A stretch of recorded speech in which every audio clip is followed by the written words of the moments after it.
let's bring in now former Labor State Director and former Chief of Staff to Bill Shorten, Cameron Milner, and news.com.au Deputy Editor Liz Burke. Great to see both of you. Thank you.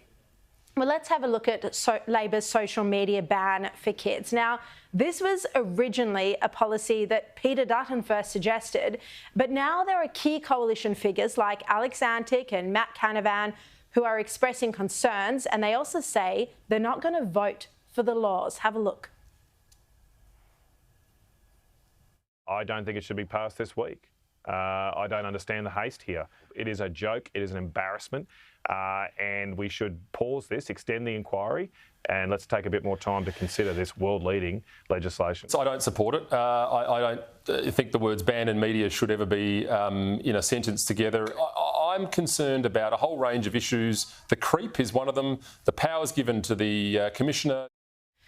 Now, the issue of concern, Cameron, is that everyone would need to give a digital ID. I'm not saying that's the case. I'm saying that's the concern that figures and people, Australians are holding, that everyone, adults included, would need to give a digital ID. Labor hasn't actually spelled out how these laws would work, and that's part of the problem. Well, I think the good thing is that there's genuine bipartisan support to actually stop this sewer that is social media out there, polluting our young people with shameless information. Look, we don't let them take tobacco or smoke or drive a car or get married before they're 16. So I think 16 is a very good and very reasonable, sensible decision. So let's work out the detail. But the macro is we've got to turn off this tap, we've got to stop the sewer, and we've got to stop social media polluting our young people's minds. Yeah, Liz, I think most parents, and this is obviously Peter Dutton's sense because he's backing these laws, most parents do want a social media ban for kids. It's very hard for them to enforce. But there is, at the same time, growing concern that everyone would have to give their identity to use the internet. Yeah, that's right. And like you said, there's not heaps of detail around that at the moment. The Senate committee did publish its its report this evening, and there is a recommendation in there around the digital ID. So that's going to force some detail there. I think we'll certainly, start to see a bit more of what's actually going to be proposed and what could be effective. I think, though, like you said, it's a very popular proposal among parents, and a lot of people who support this, I don't think are really concerned with the detail. Like you said, Cameron, it's more about the macro, and I think there's a rush to get this through. There's both a real rush from the government to get a popular policy through ahead of an election, and I think there's a perceived rush among parents that's more to do with, I guess, the fleeting nature of youth. I mean, in reality, these laws aren't going to be in effect until, 2026. They won't actually be able to enforce that legislation. But I think there's the fear that if it's delayed any further, then more and more Australian children are going to outgrow these protections. So if it's delayed any further, if it's not going to get passed, then, that just kind of leaves more children vulnerable. Cameron, I want to turn to your piece in the Nightly. Now, I think you're predicting a March 8 election day. That's my birthday, by the way. So these could be, if you're right, this week could be the last week of the Albanese government last sitting week before the election. What do you think? What are you hearing about when the election's going to be called? Well, I don't think they can keep going the way they are. I mean, Parliament is an absolute schmozzle, the Greens and Liberals are tag-teaming their attacks on Labor, and Labor's being sort of beaten up around the chambers all around the place, and they've lost control of Parliament. So there's no point to go back. And I don't think the budget is going to be the bounce they want either. So leaving it right out to May doesn't make a lot of sense. Calling election straight after Christmas when people are feeling good about themselves, got a bit of a buzz, calling on Australia Day for March 8, I think makes an awful lot of sense. If people are feeling good about themselves, I mean, there's going to be a lot of families who are going to be struggling to buy Christmas presents for their children. There'll be disappointed children. It could be a complete mess. Liz, what's your sense? Do you think the Prime Minister is going to want to return to Parliament next year, or will he try and avoid that? I think there's a pretty good case, like he just said, to avoid it. I mean, things aren't really going to get better for families, between now and Australia Day between now and March 8, between now and May 25, if that's when the election is.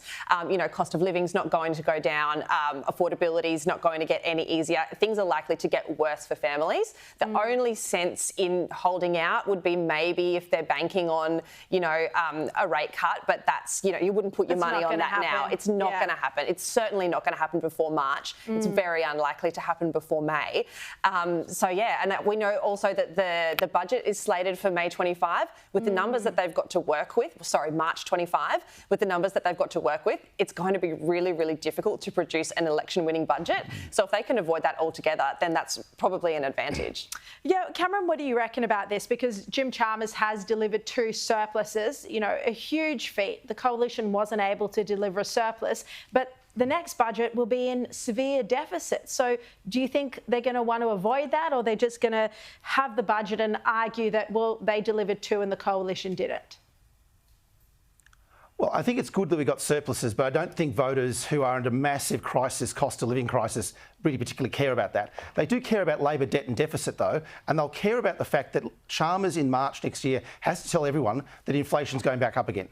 His budget only buys those power bills for so long, and they'll have to return to what the RBA is saying, which is that interest rates and inflation are under pressure in the back half of 2025. So the budget is not going to be a great document because of externalities, not because of what Chalmers' plan is, but because he's actually got to bring to book all those problems that Labor's got on the horizon, and voters will then see it in plain writing.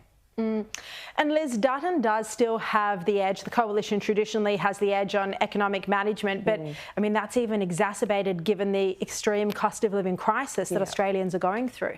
Yeah, and look, I mean, if Cameron's right about his election date, maybe it'll be a Dutton government that has to hand down the next budget anyway, which is looking pretty dismal. But it'll be an easier sell for them to have to, deliver a budget that's maybe not so popular when they're being seen as being lumped with Labor's mess than it would be for Chalmers to have to hand down his budget when he's been, I guess, in control of the economy for all these years. But with the surplus issue, I mean, do voters really care about a surplus? I think especially in times like now, it's more about, what's in it for me as a voter.